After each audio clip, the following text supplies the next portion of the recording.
we are on lesson 15, end of our week, Thursday, and we are comparing fractions. And we're doing that by finding a common denominator using the area model. All right. So here we are. We're looking at 3/4 and 4/5, and we're trying to figure out a way to compare these fractions because we can't make the numerators the same and we can't make the denominators the same. So what we have to do is we have to find a common denominator. Okay, so we're going to need two rectangles that are, about the same size. Go back. And once we get those two rectangles that are about the same size, then we're going to shade in each of our parts. So I've got 3/4 and then I've got 4/5, okay? And so I shade those in, I can shade those in separately, but they don't have a like denominator. The denominator is not the same. I've got fourths and I've got fifths. So to make a similar denominator, here's what we're going to do. It's like we're going to overlap, ba-boom, those two rectangles. And when we overlap those two rectangles, now we have 20 pieces. And those 20 pieces in that rectangle is our common denominator. Okay, let me have this. So we have 15, go away little bar. There we go, 15 20ths there. Okay, 4/5, da-dum, we're gonna overlap it, bam, okay. And then now we have 16 20ths here. Okay, so now we have a common denominator, 20ths, and 15 20ths is definitely smaller than 16 20ths. So 3/4 is definitely smaller than 4/5. All right. So here's what we did. We took 3/4 and we took 4/5 and we overlapped them with each other. And when we did that, okay, so we've got 3/4 overlapped, that makes 15 20ths. And we've got 4/5 overlapped, and if we looked at what's shaded in, then we have 16 20ths. And that's how we did it. Okay, so let's do it again. I've got 5/3 and 7/4, so we need to find a common denominator. The first thing we need to do is we need to pull out our 1 holes, because if we're trying to figure out which one is bigger, if they both have 1 hole, then we can just drop that 1 hole. We don't even need to worry about it. So really what we're looking at is 2/3 and 3/4. So we're trying to figure out which is bigger, the 2/3 and the 3/4, because 5/3 right here is the same as 1 hole and 2/3, and we'll just cancel out that 1 hole. We don't need to worry about it. And 7/4 right here is the same as 1 hole and 3/4, and we'll just cancel out that 1 hole. We don't need to worry about it. So what's left is 2/3 and 3/4. So right here, 2/3 and 3/4.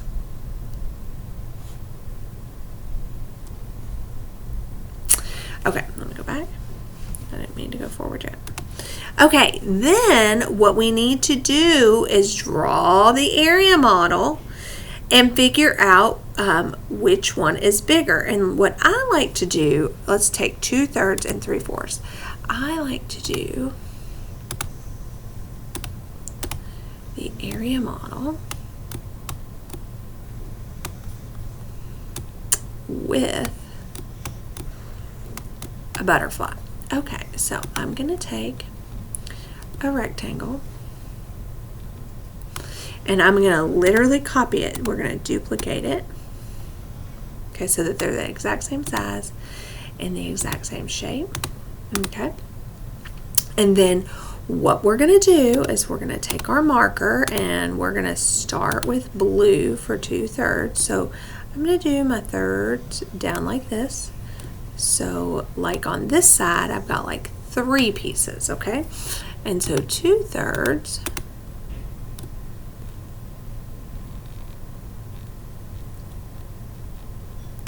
would be these.